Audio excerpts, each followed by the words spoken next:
जैसे जैसे सीढ़ियां उतरता गया, मैं प्रकृति के एक अति अद्भुत सुंदरता के साथ रूबरू हो रहा था। रोपवे से जहां तक नजर जा रही थी, वहां तक सिर्फ कृष्णा नदी और हरा भरा जंगल ही दिखाई दे रहा था और आसपास के हरियाली की एक अनोखा खुशबू was exactly like an icing on the cake. नमस्कार, welcome back to today's episode on your channel travel and information for you. पिछले एपिसोड में मैं मल्लिकार्जुन ज्योतिर्लिंग और वहां के दर्शन से जुड़ी सारी जानकारी कवर किया था और आज इस एपिसोड में मैं कवर करूंगा श्रीशैलम के मस्ट विजिट लोकेशन। तो बिना देरी किए शुरू करते हैं आज का वीडियो। शुरू करने से पहले वीडियो को लाइक और शेयर कीजिए, चैनल को सब्सक्राइब कीजिए, बेल आइकन दबाइए और ऑल नोटिफिकेशंस ऑन करना मत भूलिएगा। भारत के आंध्र प्रदेश राज्य में स्थित है श्रीशैलम, जो कि विश्व प्रसिद्ध है वहाँ के मल्लिकार्जुन ज्योतिर्लिंग मंदिर के लिए। ये ज्योतिर्लिंग भोलेनाथ के 12 ज्योतिर्लिंगों में से दूसरा ज्योतिर्लिंग है। इस मंदिर का शांत और दिव्य वातावरण के साथ साथ यहाँ के अति अद्भुत नक्काशी अविस्मरणीय है।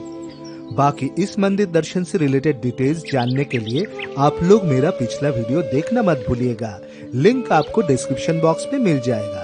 उसी मंदिर प्रांगण में स्थित है ब्रह्मारंभा देवी माता मंदिर, जो कि माता सती के 51 शक्तिपीठों में से एक है। ये भारत का दूसरा मंदिर है जहां ज्योतिर्लिंग और शक्तिपीठ का दर्शन हमें मिलता है। इसके अलावा आप मंदिर प्रांगण में स्थित और भी देवी देवताओं का दर्शन जरूर कीजिएगा। पूरी जानकारी के लिए मेरे पिछले वीडियो देखना मत भूलिएगा। ज्योतिर्लिंग दर्शन के बाद हम लोगों ने 1400 रुपया में एक ऑटो रिजर्व किए और सबसे पहले पहुंच गए साक्षी गणपति मंदिर, जो कि ज्योतिर्लिंग से लगभग 2 किलोमीटर दूरी में स्थित है, जहां भगवान श्री गणेश जी की काले पत्थर में बनी एक अति अद्भुत और मनमोहक मूर्ति स्थापित है। और मान्यता है कि यहाँ गणपति बप्पा के दर्शन करने के बाद ही मल्लिकार्जुन ज्योतिर्लिंग का दर्शन संपन्न होती है। फिर उधर से मैं हटकेश्वर मंदिर दर्शन करने के लिए गया। उस जगह की शांत वातावरण मेरे मन को छू गया और मैं बहुत निष्ठा के साथ भोलेनाथ का पूजा भी किया। उसी मंदिर के ठीक ऑपोजिट माता ललिता देवी पीठम स्थापित है, जहां मैंने दर्शन किया और माता के चरणों का आशीर्वाद लिया। Our next destination was पालधरा पंचधारा, जो कि मल्लिकार्जुन ज्योतिर्लिंग से लगभग 4 किलोमीटर की दूरी में स्थित है। यहाँ बहुत सारे छोटे छोटे झरने हैं, जहाँ तक पहुँचने के लिए 150 सीढ़ियाँ उतरनी पड़ती है।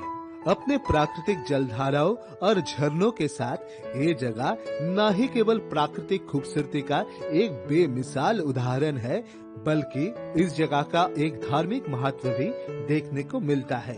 इस जलधारा का नाम भगवान शिव जी से जुड़ी हुई है। पालधारा पंचधारा का मतलब है 5 अलग अलग धाराओं से बहने वाली दिव्य प्रवाह, जो कि शिव जी के जटा से बहने वाली जलाधार को दर्शाता है। स्कंद पुराण में इस जलधारा के प्रवाह को भोगवती के रूप में वर्णन किया गया है, जो कि बाद में कृष्णा नदी में मिल जाती है। इसके अलावा श्री आदिगुरु शंकराचार्य जी भी 8वीं शताब्दी में यहाँ पे ध्यान करने हेतु रुके थे और इसीलिए वहाँ उनकी एक मंदिर भी स्थापित है। यहाँ के ऐतिहासिक और धार्मिक महत्व के साथ साथ यहाँ की सुकून भरी माहौल और प्राकृतिक सुंदरता इस जगह को एक मस्ट विजिट लोकेशन बनाती है। वहाँ से निकल के हम लोग शिखरेश्वर मंदिर पहुँचे, जो कि श्रीशैलम की सबसे ऊंची चोटी पे स्थित है। शिखरेश्वर मंदिर का शिवलिंग को मल्लिकार्जुन ज्योतिर्लिंग के स्वरूप में पूजा जाता है।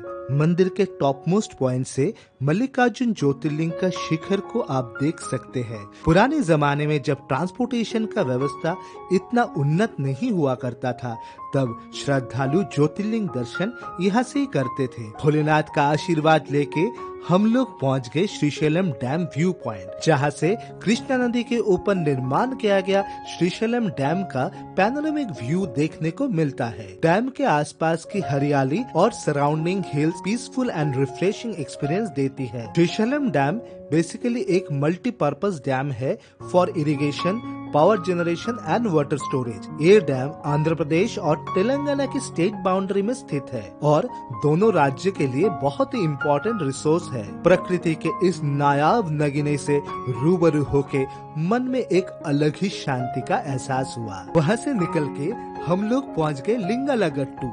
वहाँ से आप बोट के जरिए कृष्णा नदी में राइड कर सकते हो और वहाँ के breathtaking views, lush green hills और सीरीन एनवायरनमेंट का पूरा मजा ले सकते हो। अगर आप नेचर लवर हो then this location is definitely for you to include in your itinerary. अगला डेस्टिनेशन था Patal Ganga which we visited on the next day. यहाँ मैं बताना चाहूंगा पाताल गंगा पहुँचने के लिए आपको लाइन में लग के रोपवे राइड का टिकट खरीदना पड़ेगा।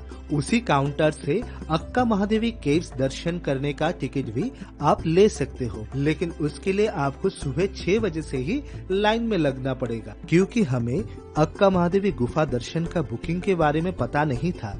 तो जब तक हम लोग टिकट खरीदने के लिए पहुँचे तब तक स्लॉट फुल हो चुका था और अनफॉर्चुनेटली हम लोग अक्का महादेवी गुफा दर्शन नहीं कर पाए।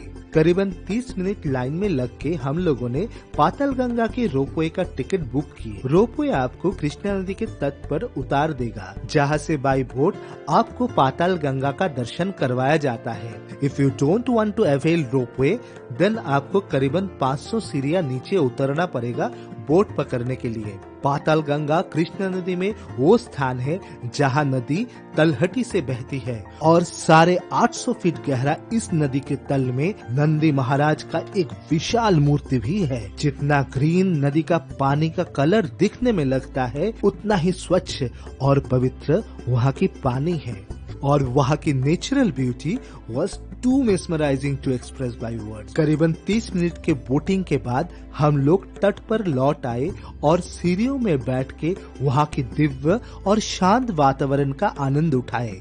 यहाँ की धार्मिक महत्व की वजह से श्रद्धालु यहाँ नदी में डुबकी भी लगाते हैं। फिर उधर से हम लोग रोपवे से लौट आए और इसी के साथ मेरा श्रीशैलम दर्शन संपन्न हुआ। यह बताना चाहूंगा इन सभी जगहों के अलावा आप चाहे तो नागार्जुन सागर श्रीशैलम टाइगर रिजर्व और ऑक्टोपस व्यू पॉइंट अपने आइटनरी में इंक्लूड कर सकते हो। अगर आप खुद के गाड़ी से श्रीशैलम ट्रिप कर रहे हो then on the way back to Hyderabad you can visit both this locations, else you can keep one more day extra to explore these locations. Tiger Reserve का जंगल safari is worth exploring as well as the breathtaking view from Octopus View Point is equally mesmerizing. आशा करता हूँ आप सभी को ये video बेहद पसंद आया होगा। ऐसे ही और भी इंटरेस्टिंग वीडियो से रूबरू होने के लिए इस चैनल को सब्सक्राइब कीजिए और वीडियो को लाइक और शेयर करना मत भूलिएगा। बहुत जल्द आप सभी से फिर से मुलाकात होगा। तब तक के लिए मैं विदा लेता हूँ। हर हर महादेव, जय शिव शंभू, जय श्री राम।